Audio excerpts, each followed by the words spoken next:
Thank you. I went to go give him a hug, but he said the best he could do was a handshake. So, how's everybody doing tonight? Now, I'm not from New York City, unfortunately. I'm sorry. I'm not really sorry.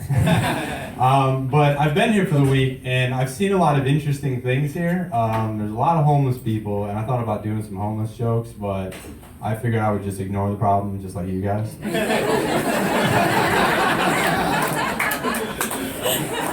Now, before coming to New York City, I got really, really worried because, there's a lot of people up here, and, there could be some shady characters. I have no idea. You just see movies and, everybody's getting robbed. And the other day, it was about 2 a.m., and it was the first time I was walking back in the dark by myself, and I was like, uh-oh, this isn't going to go well. And the ringer that made me think that was I hadn't heard a siren in over 20 minutes, so I thought the cops just didn't exist anymore. They run all night long.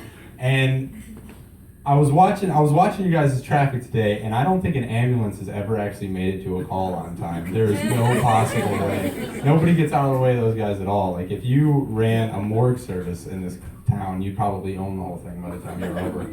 Now, what you should think about, though, is maybe just have a bicycle, have a guy ride a bicycle, and then have a little wagon on the back with a small Taiwanese woman, and anybody who's in trouble, he'd just be laying in the back. The bad roads, he'd be in the back. The guy just be like, no, we're almost there, please don't die. And of course the Taiwanese woman's just holding the IV bag. You guys got no idea what's going on yet. I'm just trying to make America great again. That's all I'm trying to do. Now the reason I said that is I'm from West Virginia. I wasn't born from West Virginia. A good indicator is I do have all my teeth. And yeah, the natives down there, they have a distinct feature to them. They try to hide. They'll wear their jeans. They got their camouflage t-shirts, which to me it just looks like a head and floating legs walking around. They got their big old trucks, fat tires, up to here. They got their Confederate flag, and then they're all Trump supporters. I have no idea why. It's ridiculous. But I got into it with one of them one time. I was like, listen, I don't think Trump would be a very good president. And to challenge him, because he was a Trump supporter, I was like, I think Hillary would be really good. And I don't know how long that conversation went, because he kind of trailed off into her.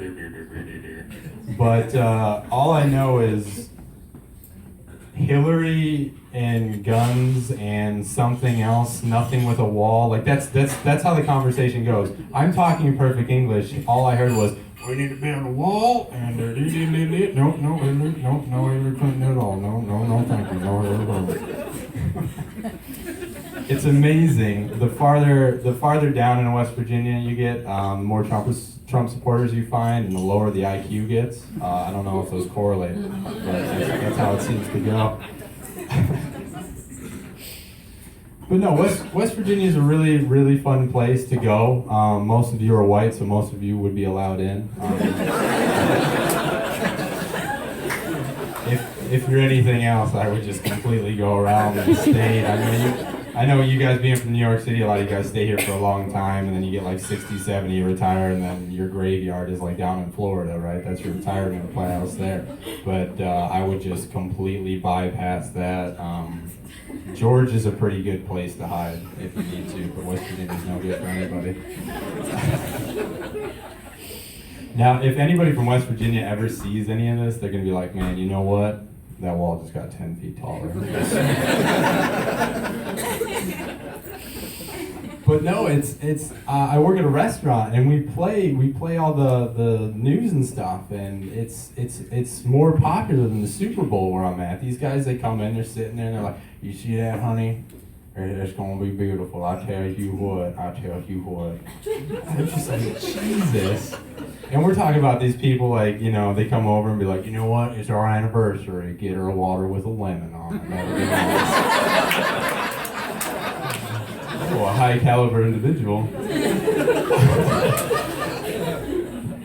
Now, one problem I had growing up in that is the easiest way to become a comedian is your brain can't work properly, and I have a problem with ADD. My father's a pervert, and I just want to make sure you guys know that part. He got suspended from work at one point because instead of using the cameras, now he was a prison guard, instead of using the cameras properly, he would rather put them on a lady's cleavage for about 20 minutes. So my father's a pervert, and it's a great time because that's the kind of father you want to make this America great again. Thank you, guys.